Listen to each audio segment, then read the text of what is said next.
Hello there, my sleepy nights. And tonight, we embark on a journey through the realms of Native American myth and legend. From the vast plains to the towering forests, we'll explore the captivating tales that have echoed through the ages, whispered around flickering campfires, and etched into the very soul of the land. We'll unravel the stories of powerful spirits, legendary heroes, and the unbreakable bonds that tie the people to the earth and the sky. From the mighty Algonquin to the fierce Iroquois, each tribe's unique mythology offers a glimpse into the rich culture of Native Americans and the timeless wisdom passed down through generations. And as our journey comes to a close, there will be a soothing ambience after the stories, so you don't get woken up by adverts or interruptions. And if you're captivated by these mythology stories, please give us a like, subscribe to the channel, and leave a thought in the comments below. And you can now support us on our Patreon, where you get early access to all of these stories, and you get exclusive access to our Spotify playlist. But for now, let's get cozy and let the drumbeat of the past echo in your heart as we cross the threshold into a realm of wonder.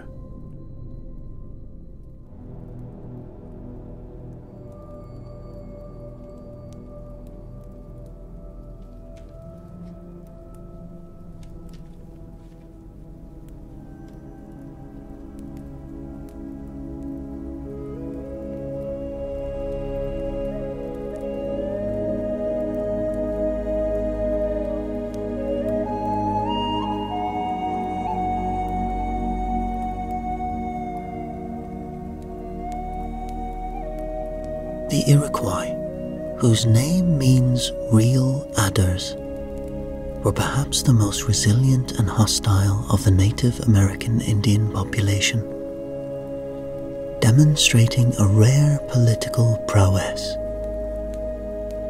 A race of born warriors, they originally occupied the northeastern woodlands, stretching from the Lake Ontario region as far southwards as Tennessee, Pennsylvania, and Virginia. They were leading figures in the early colonial wars against the white settlers, although they eventually made friends with the English and the Dutch, using them to crush their old enemies, the Algonquins. The League of the Iroquois, which was probably formed around 1570, bonded together 5 powerful tribes, allowing the Iroquois to develop a huge sphere of political and cultural influence at the height of their power. Myths and legends of the Iroquois people are of particular interest for their semi-historical portraits. Hiawatha, the great warrior responsible for uniting the feuding tribes, has been immortalized in this manner, alongside Atotaro, the mighty Onondaga chief, who appears in Iroquois legend as a mythical king clothed in black snakes. In common with the other Native American races, the Iroquois worshipped a number of deities. They held a strong belief in witchcraft and were convinced of the existence of a number of malevolent beings roaming the earth. Among them, the stone giants and the curious creature known as Great Head.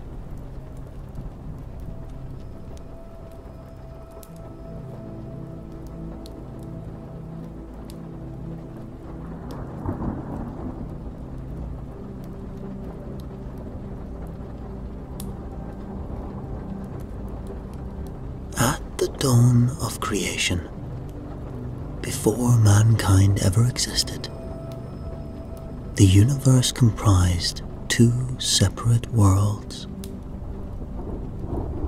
The lower world was a place of eternal darkness, peopled by only creatures of the water, while the upper world, a kingdom of bright light, was inhabited by the great ruler and his family. The goddess Atahensek was daughter of the great ruler, and at this time she was heavy with child and very close to her time of confinement. As the hour drew near, her relatives persuaded her to lie down on a soft mattress, wrapping her in a ray of light, so that her weary body would gather strength and refreshment for the task ahead. But as soon as she closed her eyes, the bed on which she lay began to sink without warning through the thick clouds, plunging rapidly towards the lower world beneath her.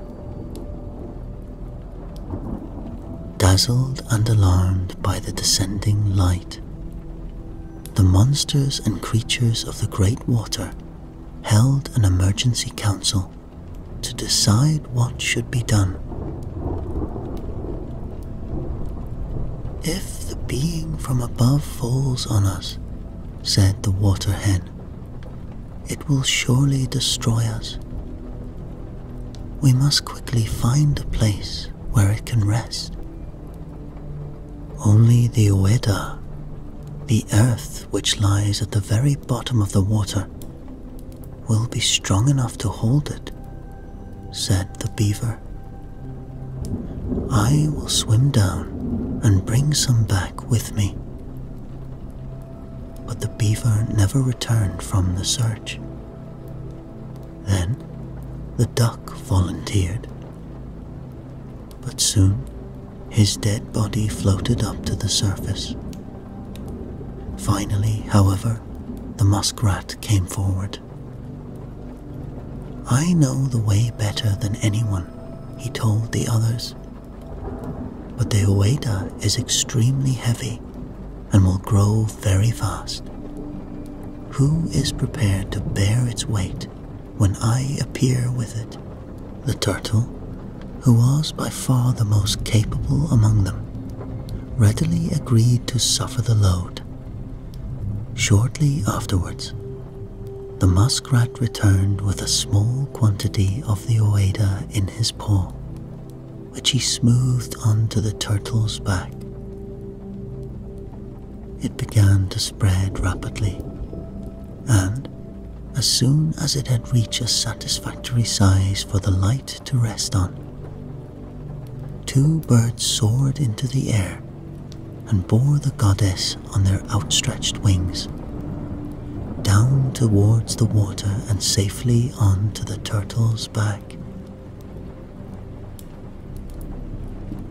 From that day onwards, the turtle became known as the Earth Bearer, and whenever the seas rise up in great waves, the people know that it is the turtle stirring in his bed. A considerable island of earth now floated on the waves, providing a timely shelter, for soon Atahensek began to hear two voices within her womb, one soft and one soothing, the other loud and aggressive, and she knew that her mission to people the island was close at hand. The conflict continued within, as one of her twin infants sought to pass out under the side of his mother's arm, while the other held him back, attempting to spare his mother this unnecessary pain. Both entered into the world in their own individual way. The first, bringing trouble and strife. The second, bringing freedom and peace. The goddess wisely accepted that it must be so, and named her children Hagwediu, meaning good mind, and Hagwedataga, meaning bad mind. Each went his way. Hagwediu, anxious to bring beauty to the island, and Hagwedataga, determined that darkness and evil should prevail. Not long after she had given birth, Atenhensik passed away, and the island grew dim in the dawn of its new life. Knowing the goddess would not have wished it this way, Hagwediu lifted his palm high into the air and began moulding the sky with his fingers. After he had done this, he took his mother's head from her body and placed it firmly in the center of the firmament. "You shall be known as the sun," he announced, "and your face shall light up this new world where you shall rule forever." But his brother saw all of this good work and set darkness in the west sky, forcing the sun down behind it. Hagwediu would not be beaten, however, and removing a portion of his mother's breast, he cast it upwards, creating an orb, inferior to the sun, yet capable of illuminating the darkness. Then he surrounded the orb with numerous spots of light, giving them the name of stars and ordering them to regulate the days, nights, seasons, and years. When he had completed this work above, he turned his attention to the soil beneath his feet. To the barren earth, he gave the rest of his mother's body, from which the seeds of all future life were destined to spring forth. The good mind continued the works of creation, refusing all rest until he had accomplished everything he had set out to do. All over the land, he formed creeks and rivers, valleys and hills, luscious pastures and evergreen forests. He created numerous species of animals to inhabit the forests, from the smallest to the greatest, and filled the seas and lakes with fishes and mammals of every variety and colour. He appointed thunder to water the earth and winds to scatter pollen, so that in time the island became fruitful and productive. But all was not yet complete, for Hagwediu wisely observed that a greater being was needed to take possession of the great island. And so, he began forming 2 images from the dust of the ground in his own likeness. To these, he gave the name of Iroquois, meaning the real people, and by breathing into their nostrils, he gave them living souls. When the earth was created, and Hagwediu had bestowed a protective spirit upon every object of his creation, he went out in search of his brother, hoping to persuade him to abandon his evil and vicious existence. But his brother, the bad mind, was already hard at work, intent on destroying all evidence of Hagwediu's remarkable labour. Without much effort, he overcame the guardian spirits he encountered and marched throughout the island, bending the rivers, sundering the mountains, gnarling the forests, and destroying food crops. He created lethal reptiles to injure mankind, led ferocious monsters into the sea, and gathered great hurricanes in the sky. Still dissatisfied with this devastation, he began making 2 images of clay in the form of humans, aiming to create a more superior and destructive race. But he was quickly made to realize that he had not been blessed with the same creative powers as the good mind. For, as he breathed them into life, his clay fingers turned to hideous apes. Infuriated by this discovery, the bad mind thundered through the island like a terrible whirlwind, uprooting fruit trees and wringing the necks of animals and birds. Only one thing would now satisfy his anger: a bloody and ruthless combat to the death. And with this purpose in mind, he hastened towards his twin brother's dwelling.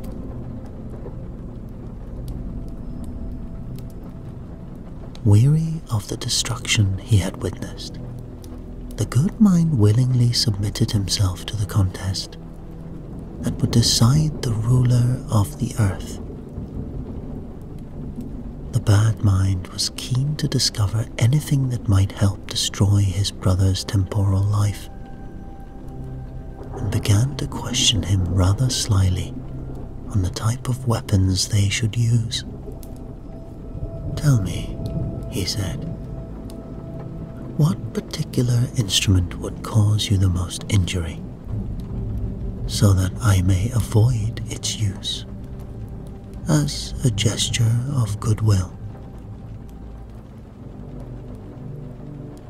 Hagwediu could see through this evil strategy, and falsely informed him that he would certainly be struck down by a lotus arrow. "There is nothing I fear," the bad mind boasted.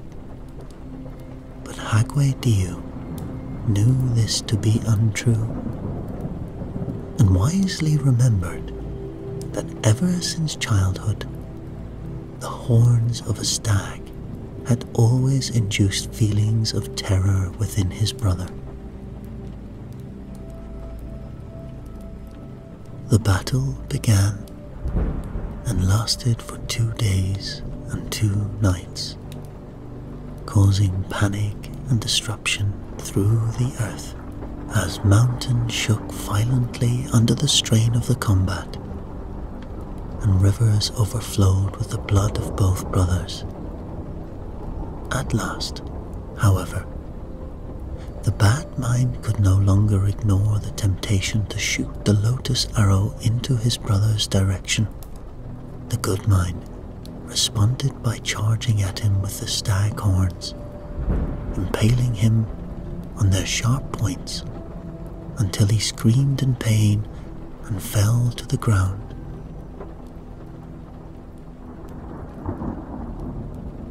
Hagwediu, the supreme ruler of the earth, immediately banished his evil brother to a dark pit beneath the surface of the world, ordering him never to return. Gathering together as many hideous beasts and monsters as he could find, he flung them below so that they might share with their creator a life of eternal doom.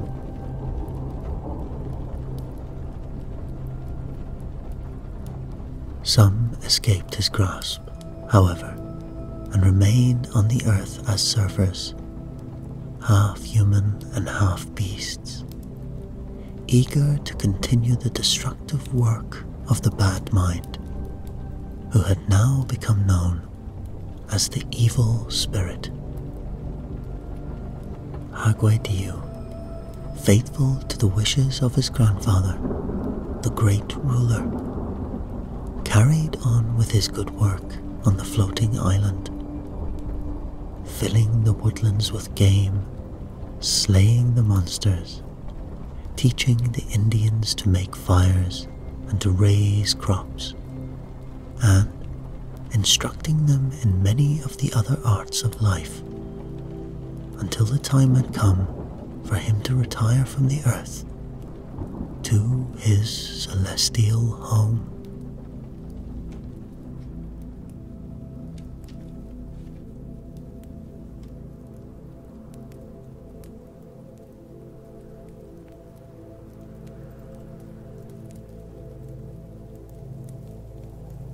Along the banks of Tioto, or Cross Lake, as it was often called,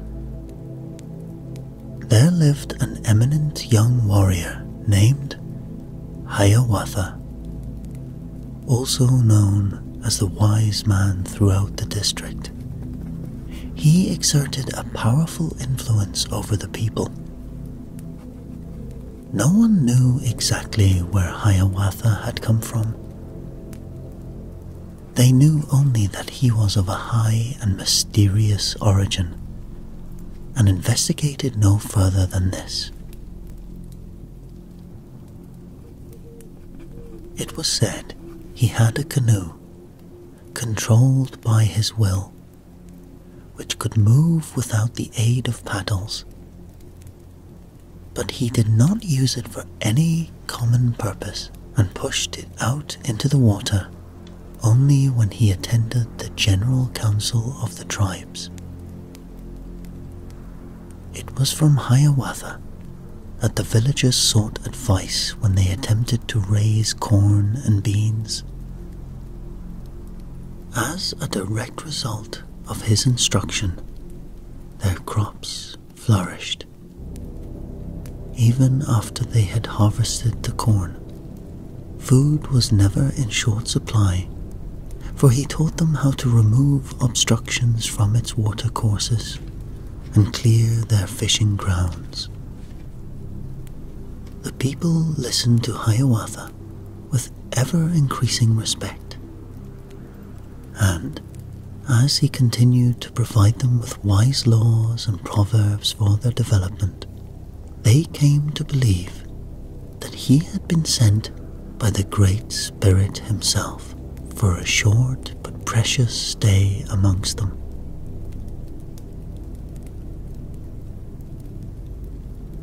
After a time, Hiawatha elected to join the Onondaga's tribe, and it was not long before he had been elevated to a prime position of authority, next in line to its chief. The Onondagas enjoyed a long period of peace and prosperity under Hiawatha's guidance, and there was not one among the other tribes of the region that did not yield to their superiority. But then, one day, a great alarm was suddenly raised. From the north of the Great Lakes, a ferocious band of warriors advanced towards them, destroying whatever property they could lay their hands on. Everyone looked to Hiawatha for comfort and advice, and, as a first measure, he called together a council of all the tribes from the east to the west, and appointed a time for a meeting to take place on the banks of the Onondaga Lake.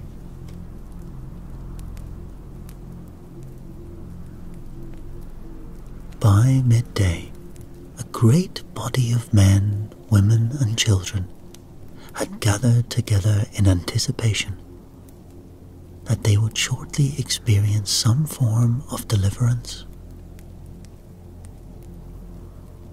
But after they had waited several hours, they became anxious to know what had become of Hiawatha, for he appeared to be nowhere in sight. 3 days elapsed, and still Hiawatha did not appear. The crowd, beginning to fear that he was not coming at all, dispatched a group of messengers to his home, and here they found him sitting on the ground, seized by a terrible misgiving that some form of tragedy would follow his attendance at the meeting. Such fear was hastily overruled by the messengers, whose main concern was to pacify their beleaguered tribesmen. Soon, they had persuaded Hiawatha to follow them, and, taking his daughter with him, he pushed his wonderful canoe into the water and set out for the council. As soon as the people saw him, they sent up shouts of welcome and relief. The warrior climbed ashore and began ascending the steep banks of the lake, leading to the place occupied by the council. As he walked, however, he became conscious of a loud, whirring noise overhead. He lifted his eyes upwards and perceived something which looked like a small cloud descending rapidly towards the earth. Filled with terror and alarm, the crowd scattered in confusion. But Hiawatha stood still, instructing his daughter to do the same, for he considered it cowardly to flee and futile in any event to attempt to escape the designs of the Great Spirit. The object approached with greater speed, and as it came nearer, it revealed the shape of a gigantic white heron, whose wings, pointed and outstretched, masked all light in the sky. The creature descended with ever-increasing velocity until, with a mighty crash, it fell upon the girl, instantly crushing her to death. Hiawatha stared at the spot where the prostrate bird lay, and then, in silent anguish, he signaled to a group of warriors nearby to lift the carcass from the earth.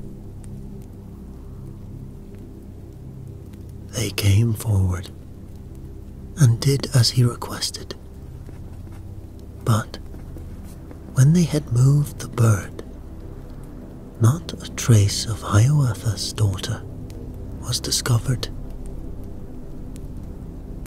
No word was spoken.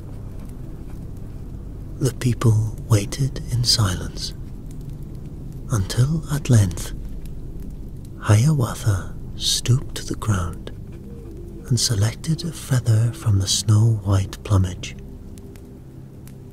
With this, he decorated his costume, and after he had ensured that other warriors followed his example, he walked in calm dignity to the head of the council.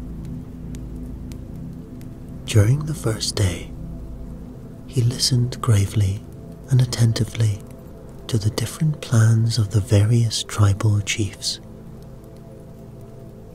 But on the second day he arose, and with a voice of great authority and great strength, he began to address his people.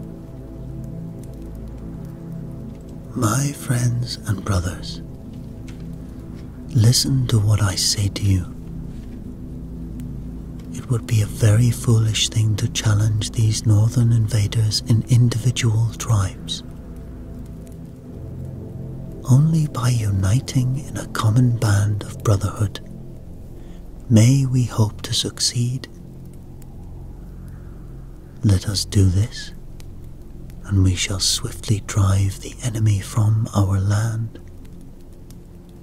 You, the Mohawks, sitting under the shadow of the great tree whose roots sink deep into the earth, you shall be the first nation, because you are warlike and mighty. And you, the Oneidas, who recline your bodies against the impenetrable stone, you shall be the second nation, because you have never failed to give wise counsel. You, the Onondagas, who occupy the land at the foot of the great hills, because you are so gifted in speech, you shall be the third nation. You, the Senecas, who reside in the depths of the forest, you shall be the fourth nation, because of your cunning and speed in the hunt. And you, the Cayugas, you roam the prairies and possess great wisdom. You shall be the fifth nation, because you understand more than any of us how to raise corn and build lodges. Unite, ye five nations, for if we form this powerful alliance, the Great Spirit will smile down upon us, and we shall remain free, prosperous, and happy. But if we remain as we are, always at variance with each other, he will frown upon us, and we shall be enslaved or left to perish in the war storm. Brothers, these are the words of Hiawatha. I have said all that I have to say. On the following day, Hiawatha's great plan was considered and adopted by the council. Once more, he stood up and addressed the people with wise words of counsel. But even as his speech drew to a close, he was being summoned back to the skies by the Great Spirit. Hiawatha went down to the shore and assumed the seat in his canoe, satisfied within that his mission to the Iroquois had been accomplished. Strange music was heard on the air at that moment, and while the wondering multitude stood gazing at their beloved chief, he was silently wafted from sight, and they never saw him again.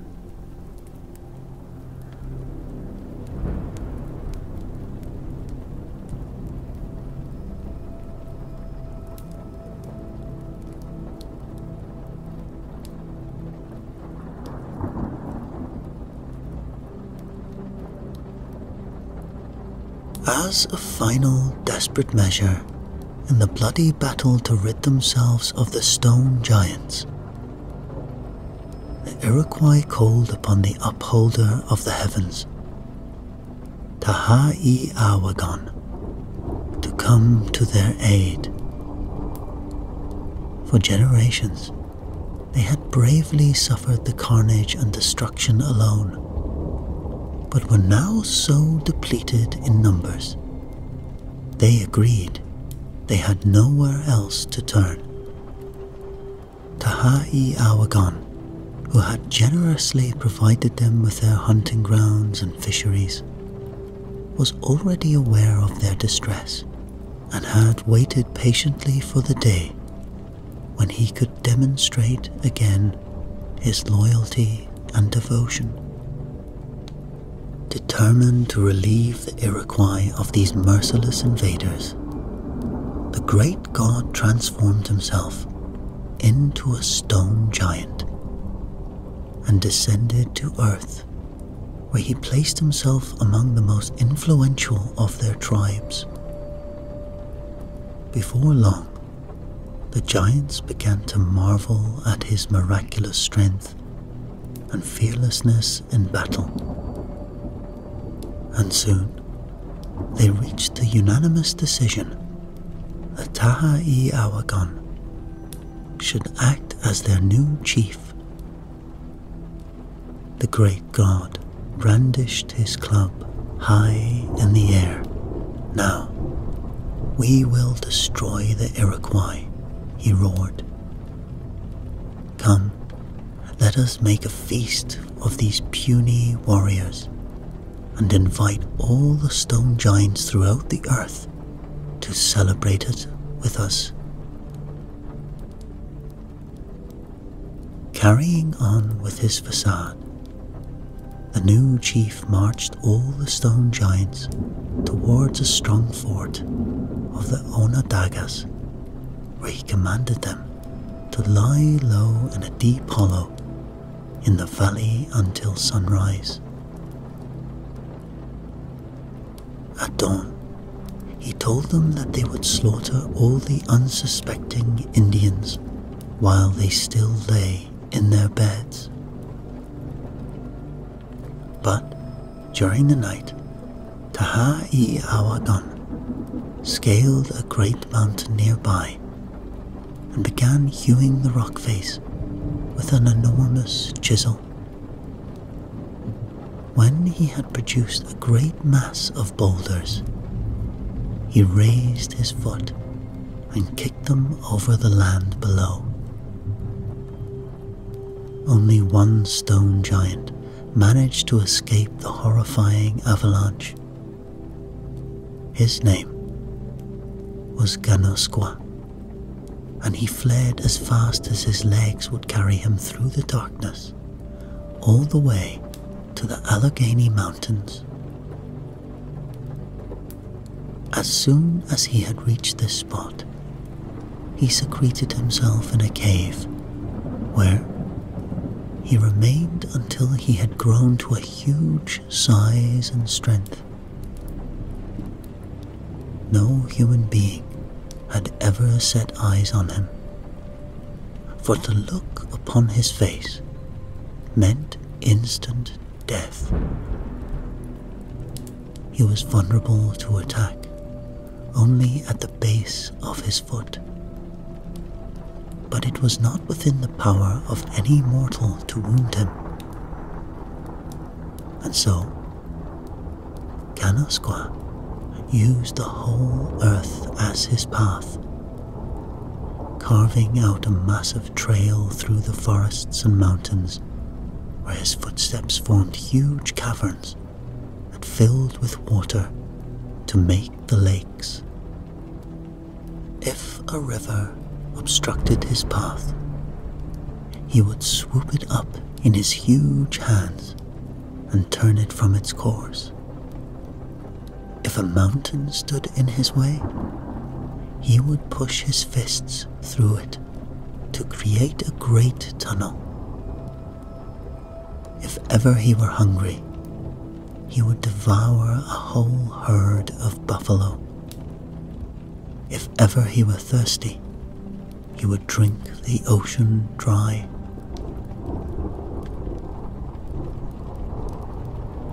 Even in the tumult of the storms, he made his presence felt, as his voice rose high above the booming of the clouds, warning the thunderess to keep away from his cave.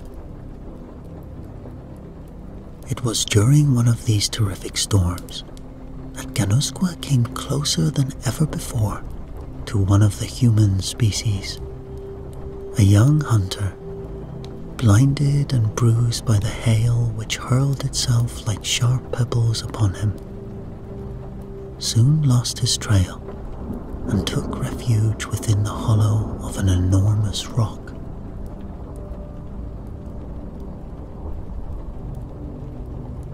Nightfall approached, casting deep shadows on the walls of his temporary shelter, and soon the young warrior began to drift to sleep, pleased to have found a place of warmth and safety. He had no sooner indulged this comforting thought when the rock which housed him began to move, but in the queerest manner, almost as if it was being tilted from side to side with the weight of some vast and heavy burden. The swaying motion intensified and was soon accompanied by the most perplexing jumble of sounds, at one moment as sweet and relaxed as a babbling brook, and the next as eerie and tormented as a death cry.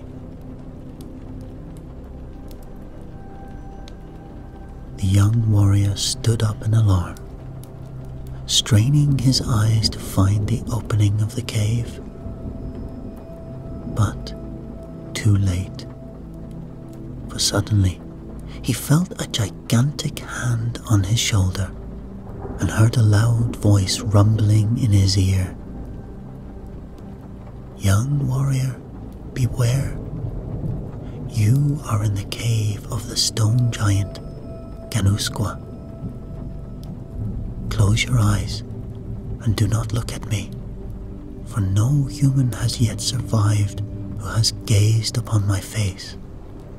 Many have wandered into this cave, but they have come to hunt me. You alone have come here for shelter, and I will not, therefore, turn you away. I shall spare your life if you agree to obey my commands for as long as I consider necessary. Although I will remain unseen, you will hear my voice whenever I wish to speak to you, and I will always be there to help you. From here, you must go forth and live freely among the animals, the birds, and the fish. All these are your ancestors, and it will be your task hereafter to dedicate your life to them. You will encounter many of them along your way. Do not pass until you have felled a strong tree and carved their image in the wood grain. When you first strike a tree, if it speaks, know that it is my voice urging you on with your task. Each tree has a voice, and you must learn the language of the entire forest. Now, go on your way. I will be watching you and guiding you.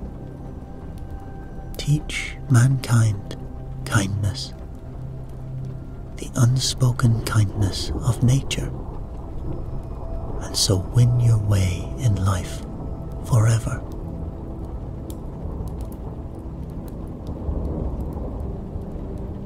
The young hunter walked out into the darkness, and when he awoke next morning, he found himself seated at the base of a basswood tree, which gradually transformed itself into a mask and began relating to him the great breadth of its power. The mask was the supreme being of the forest. It could see behind the stars. It could conjure up storms and summon the sunshine. It knew the remedy for each disease and could overpower death. The venomous reptiles knew its strength and avoided its path. It knew every poisonous root and could repel their evil influence. "I am Gogonza," said the mask. "My tree is basswood, and there is nothing like it in the forest. My wood is soft and will make your task easier. My timber is porous, and the sunlight can enter its darkness. Even the wind can whisper to it, and it will hear. Ganusqua has called upon me to help you, and when he is satisfied with your work, I will lead you back to your people." The young hunter listened carefully to every word of advice Gogonza offered him, and then, forearmed with this knowledge, he set about the task of carving the Gogonsasu, the false faces of the forest.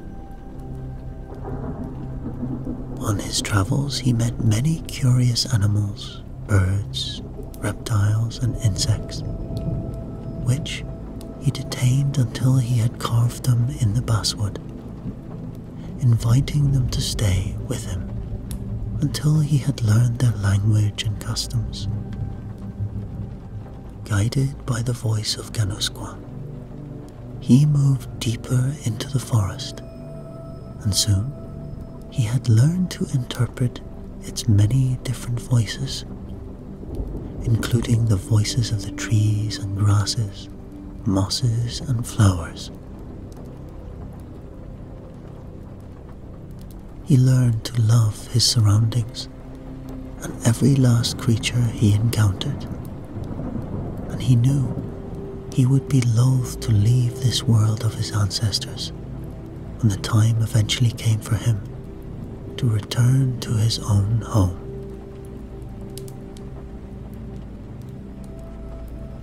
A great many years were passed in this way, until the hunter who had entered the cave as a youth had become an old man, bent in two with the burden of the Gogonsasu he carried with him from place to place.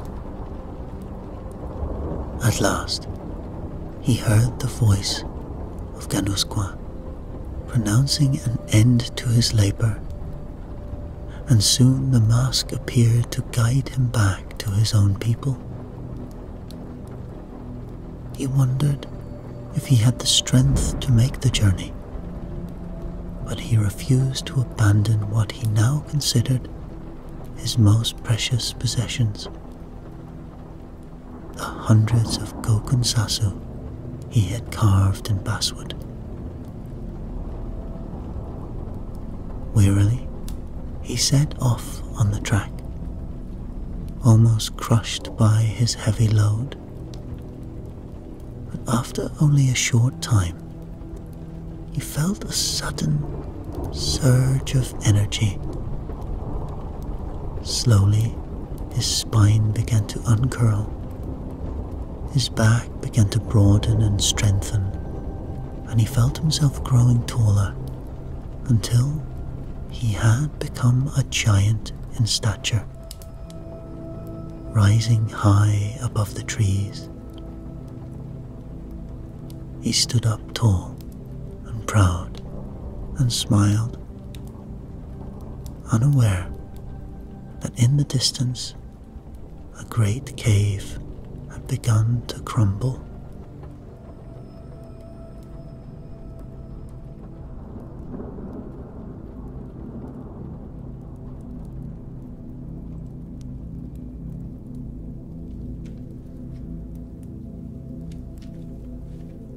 In a remote Indian village, at the very edge of the forest, an orphaned family of 10 boys lived in a small lodge with their uncle. The 5 elder brothers went out to hunt every day, but the younger ones, not yet ready for so rigorous a life, remained at home with their uncle, never daring to venture too far from their home. One day, the group of elder brothers, who had been away deer hunting, failed to return at the usual hour. As the evening wore on, there was still no sign of them, and by nightfall, their uncle had become extremely worried for their safety. It was agreed among the remaining family that the eldest boy should go out the following morning in search of his brothers. He readily accepted the challenge, and he set off after sunrise, confident that he would locate them before long. But the boy did not return, and his disappearance caused even greater consternation among the household. "We must find out what is happening to them," said the next in line. "Though I am young and ill-prepared for adventure, I cannot bear to picture any of my family lying wounded in some fearful, hostile place."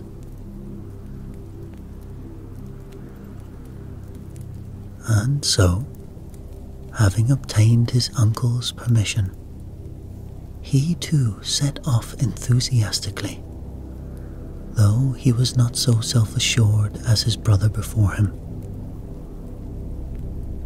Just like the others, however, the youth failed to reappear, and an identical fate awaited the 2 more after him who took it upon themselves to go out in search of the lost hunters. At length, only one small brother remained with his uncle at the lodge, and, fearing he might lose the last of his young nephews, the old man became very protective of him, turning a deaf ear to his persistent pleas to be allowed to take his turn in the search. The youngest brother was now obliged to accompany his uncle everywhere. He was even forced to walk the old man the short distance to the woodpile, and he longed for the day when adventure would come knocking on his door. He had almost resigned himself to the fact that this would never happen when, one morning, as the pair stooped to gather firewood, the young boy imagined he heard a deep groan coming from the earth beneath his feet. He called upon his uncle to listen, and the sound, unmistakably a human groan, soon repeated itself. Both were deeply shocked by the discovery, and began clawing frantically at the earth with their bare hands. Shortly afterwards, a human face revealed itself, and before long, they had uncovered the entire body of a man, caked in mold and scarcely able to breathe. Carefully, they lifted the unfortunate creature from the soil and carried him into their lodge, where they rubbed down his skin with bear oil until he slowly began to revive. It was several hours before the man could bring himself to speak. But then, at last, he began mouthing a few words, informing his hosts that he had been out hunting when his mind had suddenly become entirely blank. He could remember nothing more, he told them, neither his name nor the village he had come from. The old man and his nephew begged the strangers to stay with them, hoping that soon his memory would be restored and that then he could perhaps help them in their own search. The days passed by, but after only a very short time, the young boy and his uncle began to observe that the person they had rescued was no ordinary mortal like themselves.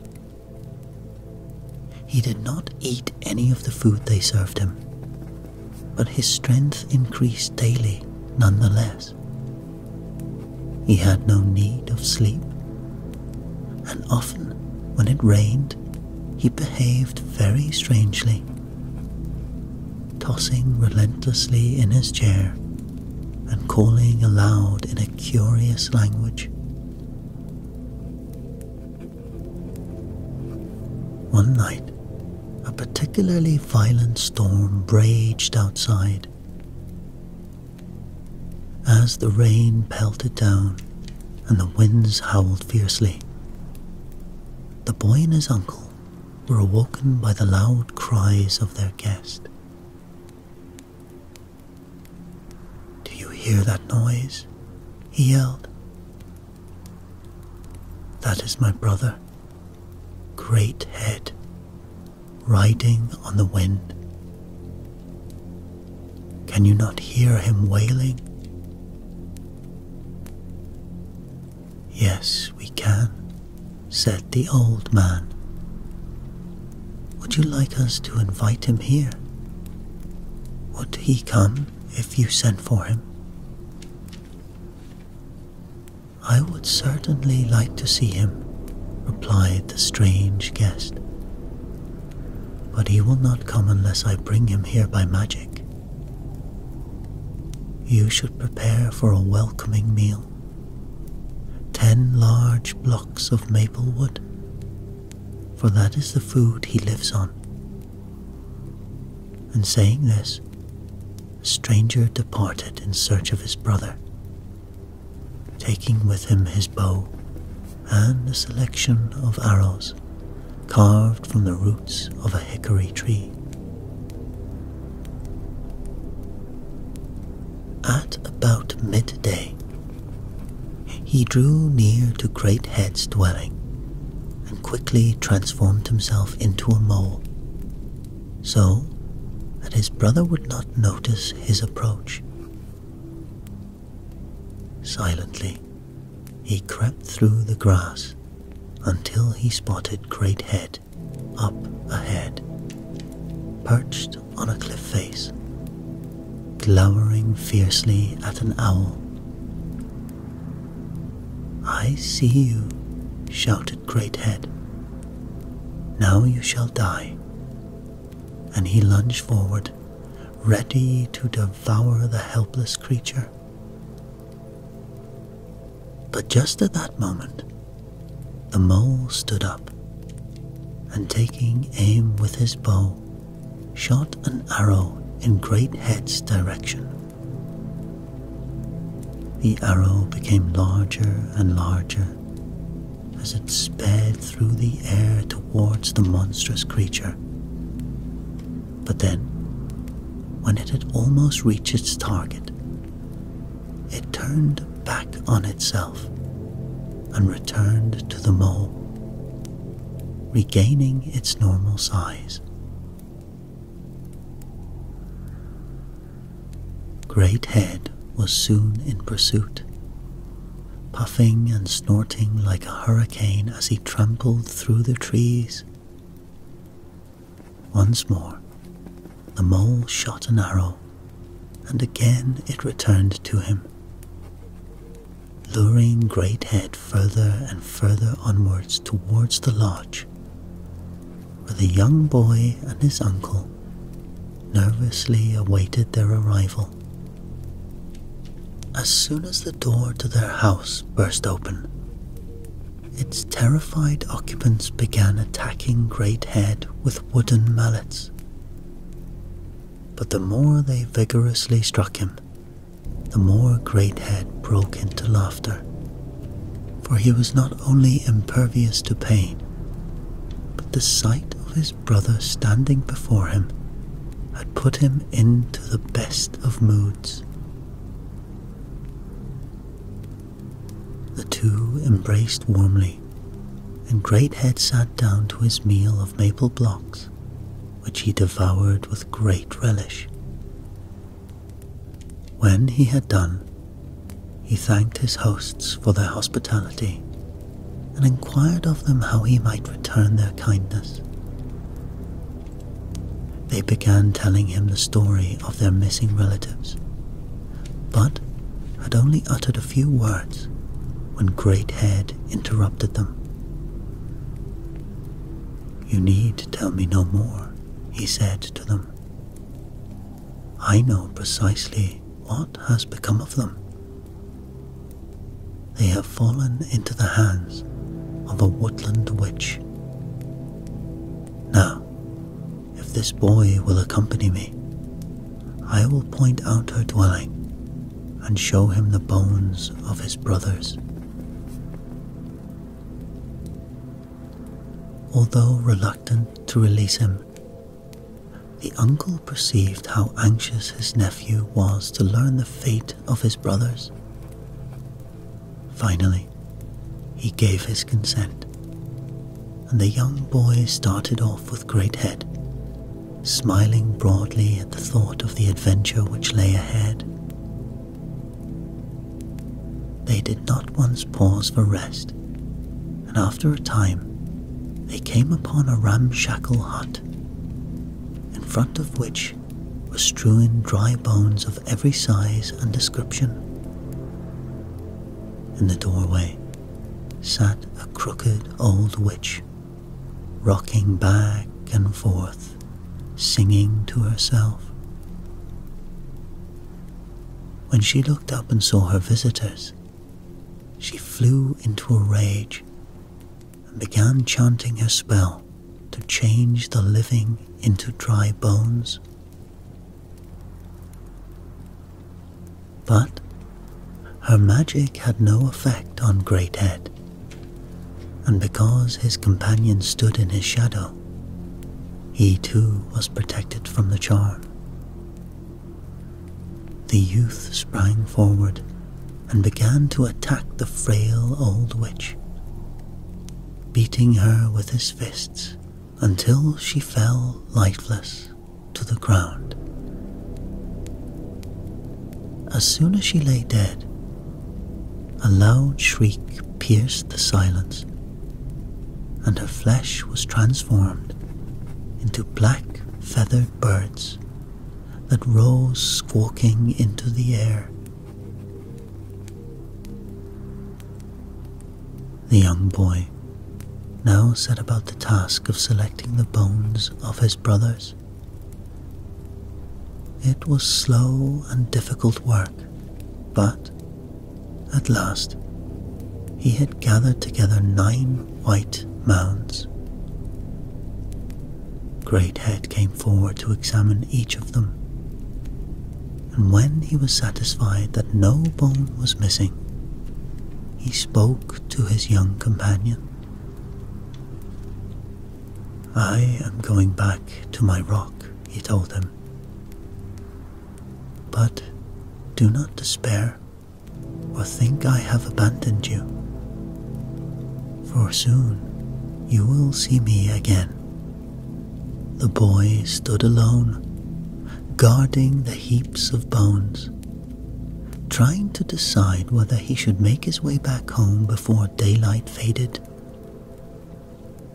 Looking upwards, he noticed that a huge storm was gathering and began walking towards the hut for shelter.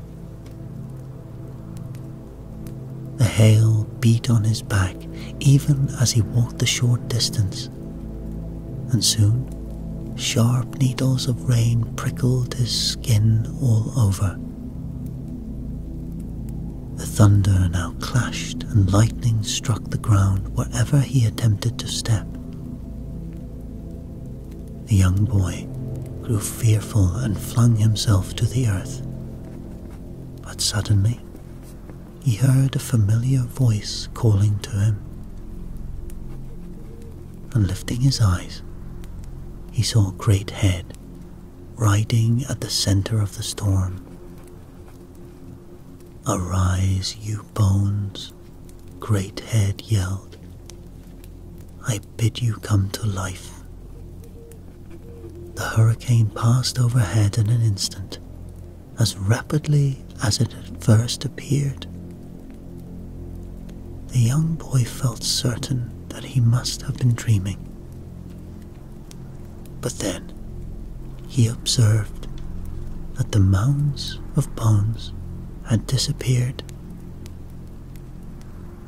In a moment, he was surrounded by his brothers, and huge tears of relief and joy flooded down his cheeks.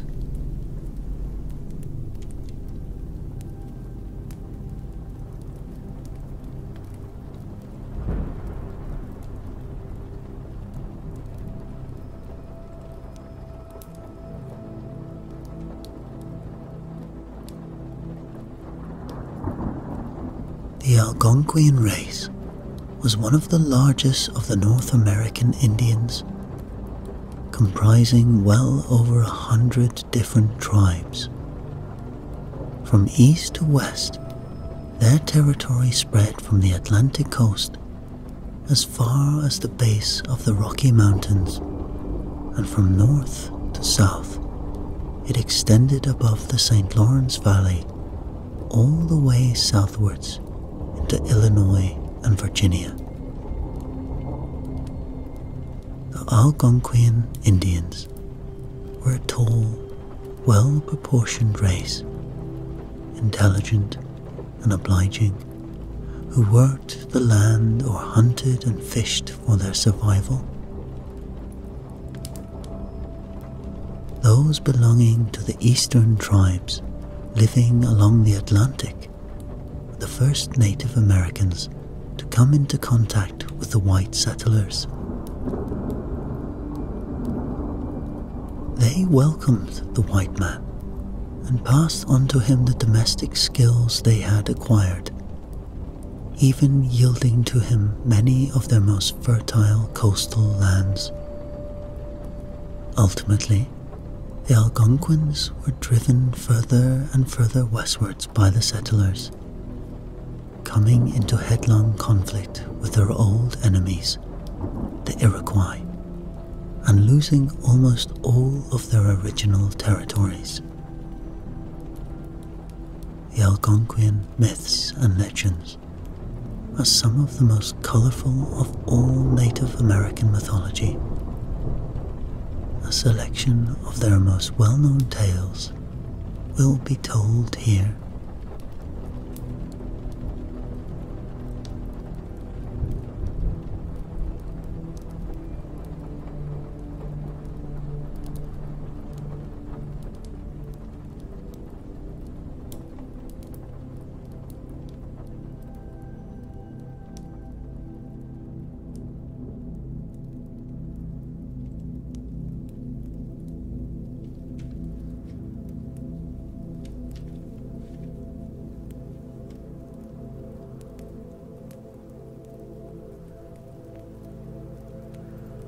A very powerful Manitou or spirit once visited the earth, and, falling in love with its only inhabitant, a beautiful young maiden, he made her his wife.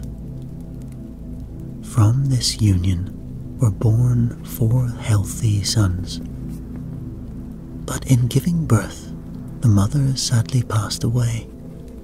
The first son was named Michabo, and he was destined to become the friend of the human race. The second, Chibiobos, took charge of the dead and ruled the land of souls. The third, Wabasa, immediately fled to the north, transforming himself into a rabbit spirit, while the fourth, Chokanipok, who was of a fiery temperament, spent his time arguing, especially with his eldest brother. Michabo, the strongest and most courageous of the 4, had always attributed the death of his mother to Chokanipok, and the repeated combats between the two were often fiercely savage. During one particularly brutal confrontation, Michabo carved huge fragments of flesh from the body of his brother, which, as soon as they fell to the ground, were transformed into flintstones. In time, the children of men found a use for these stones and used them to create fire, giving Chokanipok the name of Firestone, or Man of Flint.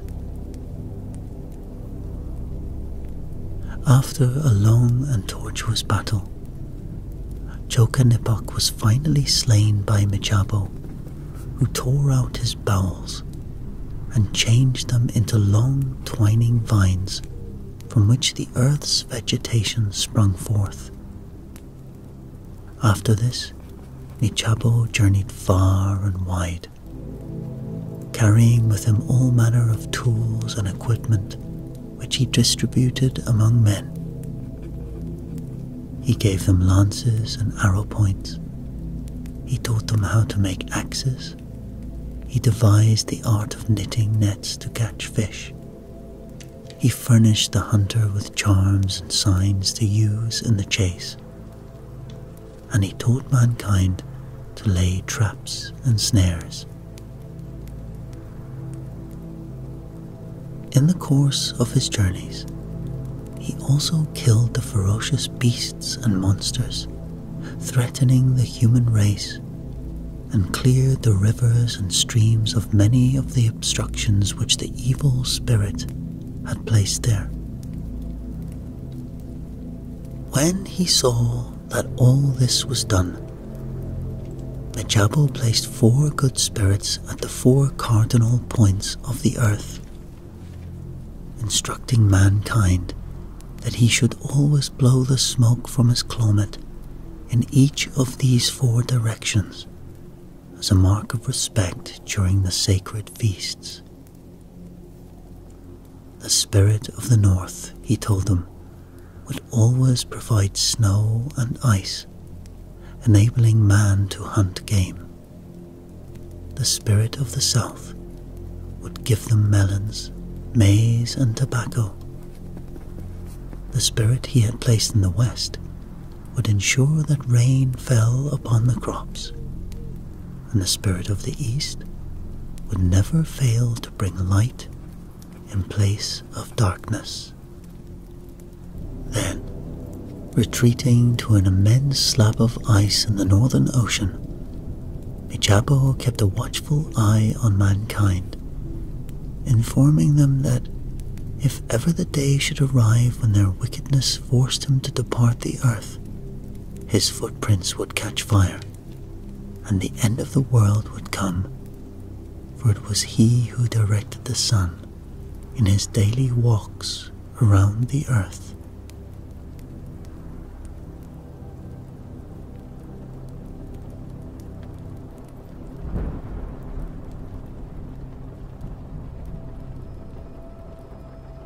The wedding ceremony of a handsome young Algonquin chief was fast approaching. He had chosen for his bride a very beautiful woman from a neighboring tribe. The two had fallen deeply in love and looked forward to a long and happy life together.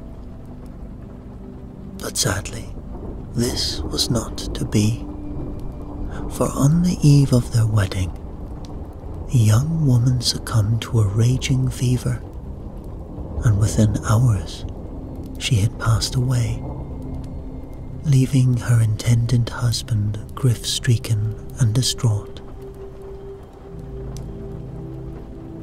The handsome chief, who had once been famous for his courage and heroism throughout the land, now spent all of his time in mourning,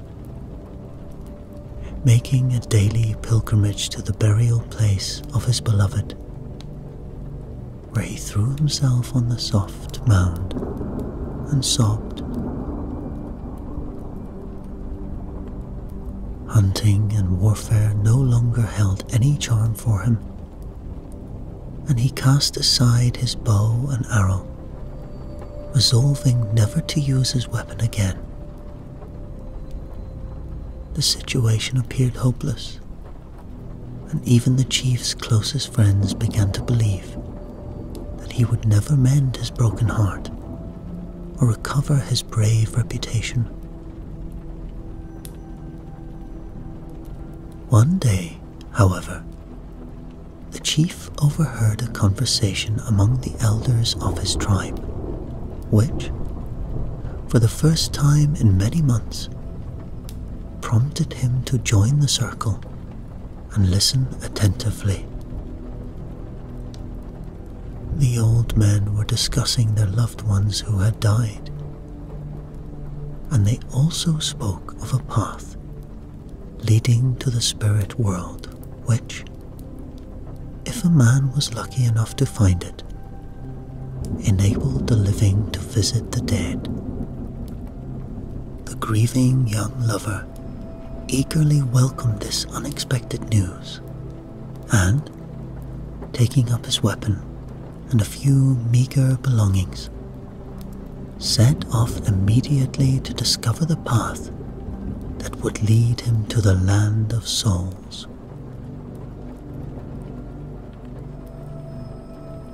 He had no idea which direction he should take, but instinct informed him that he must keep traveling southward until he observed some change in the landscape. His journey over the snow-covered fields and hills was both difficult and wearisome. But after 14 days, he became convinced of a difference in the appearance of the surrounding countryside. Certainly, the thick snow had begun to melt. The sky, too, was of a more radiant blue, and the trees had begun to reveal tiny leaf buds. Moving onwards, as if by enchantment, delicate and colourful flowers emerged from the soil. Birds began to chirp sweet melodies, and the air grew warm and fragrant. The young chief's heart began to beat with excitement, for he knew that he must be nearing the land of souls. A rugged path wound its way through the trees of the spreading forest before him, and he felt sure that he must follow this path. Passing through a dark grove, he came upon a little lodge set high up on a hill. In the doorway stood an old man, his hair as white as snow and his eyes as bright as sapphires. He wore a robe of swan skin, and in his right hand he carried a long staff with which he beckoned the young chief forward. "I have been expecting you," said the old man. "Come inside the lodge, and I will answer all the questions I know you wish to ask me." There was no need for the chief to inform the stranger of his quest, since the old man already knew every detail of his misfortune. "Only a few days ago, the beautiful woman you seek rested here within my lodge," he said to the chief. "Now she has gone to the land of souls, and you can follow her there if you do as I say, and listen carefully to my counsel. You cannot take your body along with you, nor will your bow and arrow be of any use," the old man told him. "Leave them here, and they will be returned to you when we meet again. I must warn you, though, that this journey ahead is a perilous one.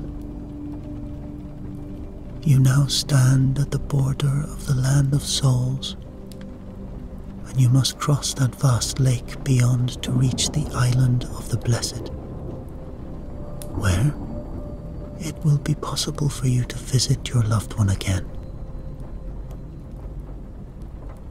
The young chief, who was in no way frightened by the old man's words of caution, grew impatient to be on his way once more. He found, as he travelled onwards, that the forests, rivers, and mountains had taken on an almost ethereal quality. Animals bounded along gleefully by his side, and as he moved swiftly through thickets and dense woodlands, he realized that he was now a weightless spirit, floating effortlessly and fearlessly through the air in the land of souls. It was not long before he reached the broad lake the old man described to him. Gazing across its waters, he caught sight of a very beautiful island shimmering in the midday sun. A canoe of white shining stone lay tied upon the shore, and the chief lost no time jumping aboard it. He was just about to pull away in the direction of the island when he was struck by a powerful sense that he was no longer alone on the water. Turning to confront his mysterious companion, he was utterly amazed and delighted to see his young bride seated in an identical canoe alongside him, ready to accompany him on his crossing to the island of the blessed. At first, the surface of the silver lake remained as smooth as glass, disturbed only by tiny ripples. But then, as the couple approached the halfway mark, the waves of the lake began to swell dramatically in size and strength. The water now changed to a steely grey colour, and as the young chief peered over the side of his canoe, he was shocked to discover several human skulls floating on the spray. He remembered the old man's words, that it would be a hazardous journey, and thought now of those who had attempted it before him, battling on bravely, yet eventually drowning in the furious tempest. Though he was filled with terror and fear for the safety of both himself and his bride, the young chief did not alter his course, but continued to row boldly towards the shore. The Master of Life kept a watchful eye on them from above, and knowing that they were innocent children whose deeds in life had been free of evil, he decreed that they should reach the island unharmed. Suddenly, the winds began to ease, the water grew calm, and the young couple at last felt their canoes grating on the golden sand. Leaping onto the island, they embraced each other, shedding many tears of relief and joy. Then, as they stood hand in hand, they surveyed the perfect world they now occupied, where everything seemed designed to bring them the utmost pleasure. The air itself was like an exquisite mouth-watering food sent to nourish and strengthen them. Walking through the beautiful countryside, they could find no trace of suffering or sadness, no cold or discomfort, no war or destruction, only the sights and sounds of a perfect paradise of nature. For 3 days and 3 nights, the young lovers remained free to enjoy this blissful land, each of them hoping that their happiness would last forever.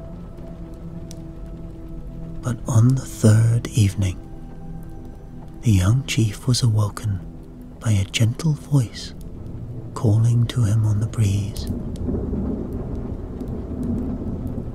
"Your time has not yet come," whispered the Master of Life. "You must return to your own people and fulfill your mortal destiny. Rule them wisely and well, for they need your guidance at this time. And when you have completed your duty to them, you may return here and join forever the bride you must now abandon." The young chief rose obediently, and making his way to the old man's lodge on the far side of the lake, re-entered the body he had left behind.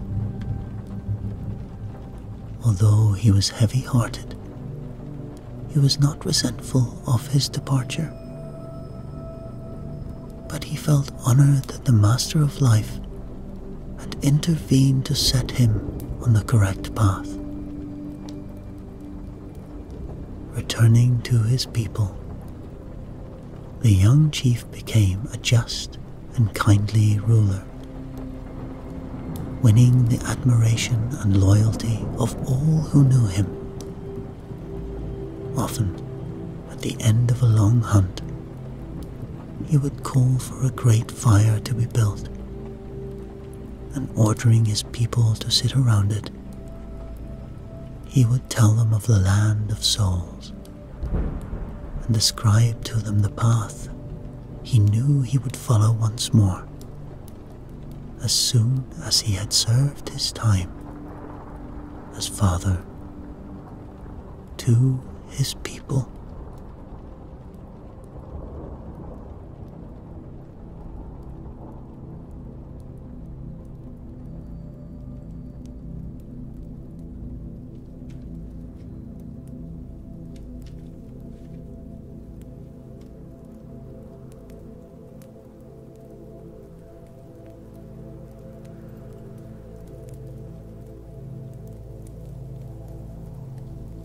Long ago, there lived a poor Indian who dwelt with his wife and children in a tiny lodge at the heart of the forest. The family relied on hunting for their food, and although the father was never lacking in courage and skill, there were often times when he returned home without provisions, so that his wife and children had only the leaves on the trees to satisfy their hungers. the eldest son of the family, a boy of 14, had inherited the same kind and gentle disposition as his father, and as he watched the old man struggle to take care of all of them, he longed only for the time when he would be able to help out in some way. At last, the young boy reached the age of the Great Fast, when he was obliged to shut himself away without food, praying night and day to the Great Spirit in preparation for the coming of his spirit guide and guardian through life. This solemn and sacred event demanded that he empty his mind and heart of every evil thought, and he now began to meditate earnestly on the generosity of the Great Spirit,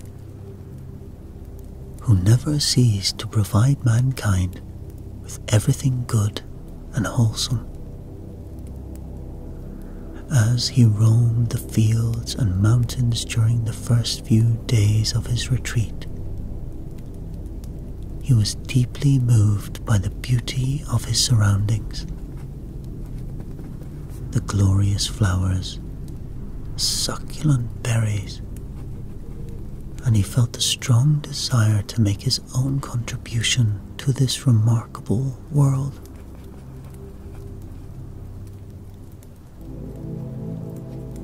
The young boy was well aware that both he and his family were deeply indebted to the Great Spirit, but at the same time, he began asking himself why it was that the divine ruler had not made it easier for them to find enough food to survive on. Perhaps if I pray very hard, the boy thought to himself, the Great Spirit will reveal to me in a dream the means by which I can ease the hardship my family now suffers. And so, with that, he lay down and kept to his bed for a full day and night.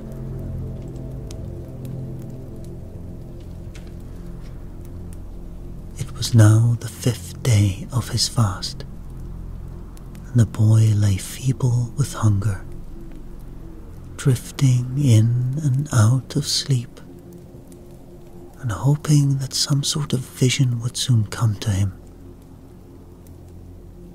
Suddenly, the room in which he lay became filled with a dazzling light, out of which emerged a beautiful young man who moved gracefully towards him. The stranger's slender form was draped in a luxurious satin robe of green and yellow. His complexion was the purest marble white, and on his head he wore an exotic plume of jade green feathers. The boy was startled, but the stranger's eyes conveyed the gentlest, warmest expression, and his voice was as sweet as music as he spoke.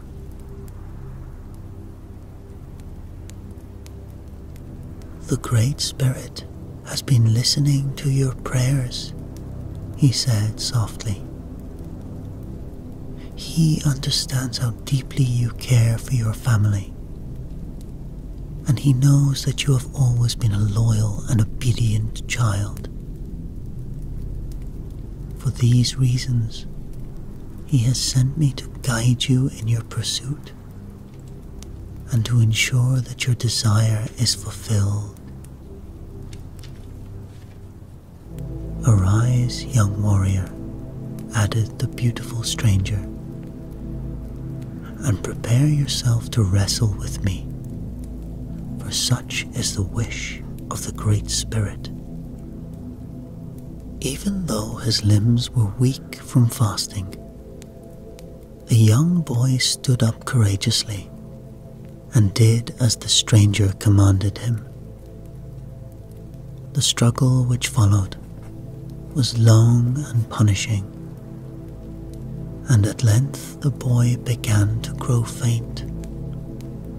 But just at this precise moment, the stranger called a halt to the conflict, promising to return on the following day when the boy had replenished his strength. At exactly the same hour next morning, the celestial visitor reappeared, and the two took up fighting once more.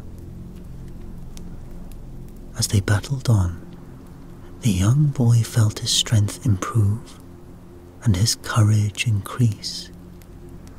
He threw himself wholeheartedly into the struggle, wrestling fiercely with his visitor, until the latter was forced to cry out in pain. "You have certainly proven your worth today," the stranger declared.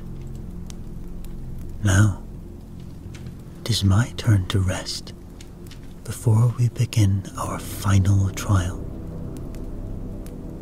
Tomorrow will be the 7th day of your fast," he continued, "and your father will bring you food to strengthen you.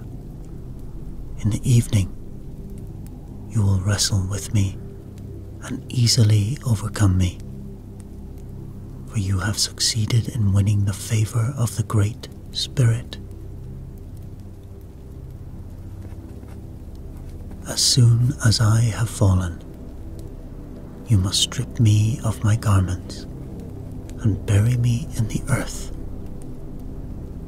Once a month, come and cover me with fresh soil, and make certain that no weeds or grass are allowed to grow upon my grave. If you do all of this, I shall return to life, and I promise that you will see me again, splendidly clothed in a garment of green."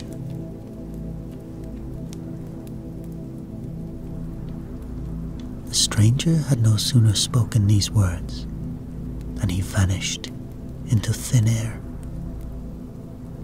leaving his opponent to fathom the meaning of all that he had been told. Shortly after dawn the following day, the young boy's father filled a small basket with nourishing food and set off in search of his son. He was greatly relieved to see the boy again, but noticed that he had grown thin and frail. "My son, you must eat something," he urged him. "You have fasted long enough, and I feel certain that the Great Spirit does not require you to sacrifice your own life."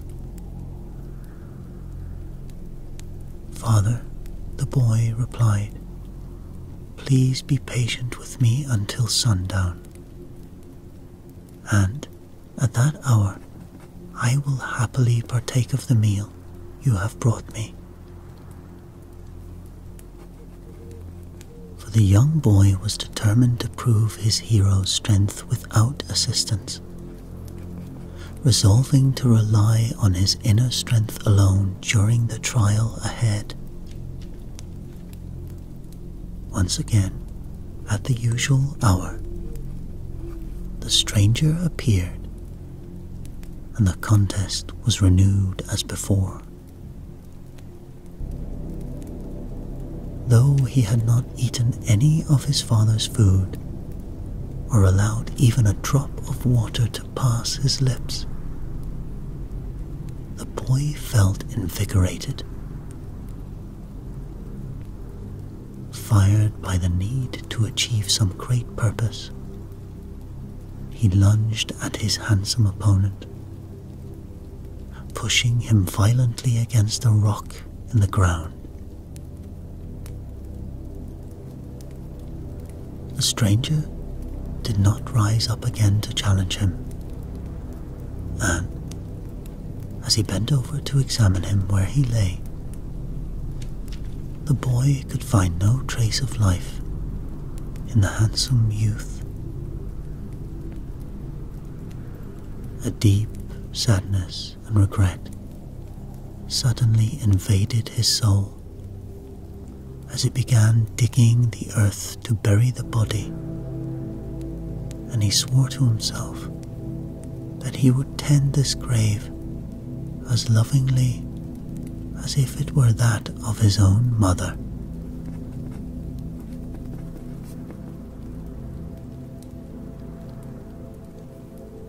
Throughout the spring which followed, the boy never once allowed a day to slip past without visiting the burial place of his friend. He stooped and carefully weeded out the grass and carried fresh soil up the mountain to replace the old, just as he vowed he would.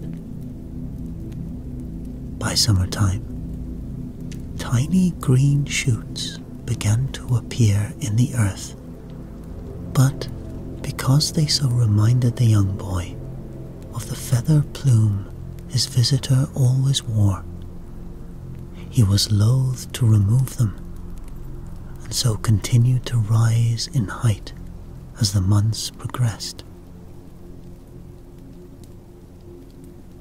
The days and weeks passed by, and during all of this time, the boy never once revealed to a single soul the purpose of his regular excursions up into the mountains. Then, one day, he gingerly approached his father, requesting that he follow him on his mysterious ramble. Though he was surprised and a little apprehensive, the old man agreed to accompany his son, and soon they had reached the spot where the handsome stranger lay buried. The sight which now greeted them was truly the most astonishing and gratifying they had ever witnessed. Overnight, the green shoots on the grave had broadened out into beautiful, graceful plants with velvet soft foliage, each one bearing a generous golden cluster crowned by a majestic plume.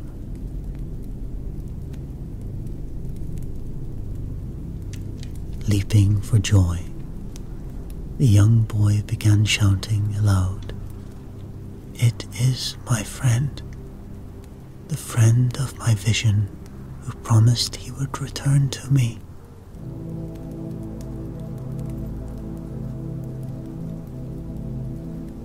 "It is Mondamin," replied his father, filled with admiration for his son.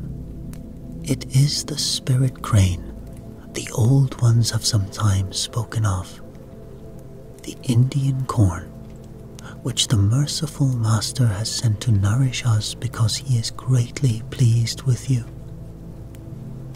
And the two began to gather the golden ears of corn, tearing away the green husks from the stalks, as once the young boy had torn away the garments of his extraordinary wrestling companion. The people no longer depended entirely on hunting, and were blessed with beautiful fields of healthy grain, which they harvested every year, just as soon as the long hot summer had begun to fade into autumn.